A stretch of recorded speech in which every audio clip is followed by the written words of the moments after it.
Hello guys, Andrew here. Welcome back to Drew Tutorial. And in this video, I'm going to show you how to create a Zoom account. So all you have to do is head over to zoom.com and you can get started for free. If you click on pricing on the top left right here, you can see that they offer a bunch of plans, right? You have the free plan, which is the basic, you have the pro, business, and enterprise.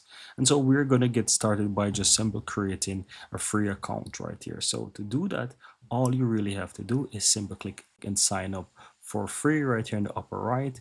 And yeah, you want to go ahead and enter, for example, your date of birth or your birth year. So I'm going to simply go ahead and enter mine right there, then click on next. And you want to go ahead and choose, so you can sign in. You can enter your work email, or if you have a Google account or Facebook or Microsoft, you can go ahead and you can choose that. I'm going to choose Google right here to sign up, as this is a tutorial.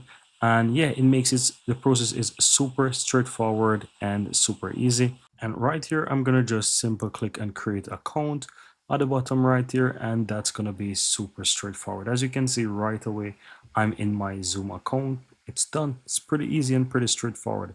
In the future videos, I'm gonna show you how to use Zoom. So if you'd like to learn more, go ahead and hit that subscribe button. I'm gonna create a dedicated playlist that show you how to use this. But that's it. Thank you guys for watching, and I'm looking forward to see you in the next video.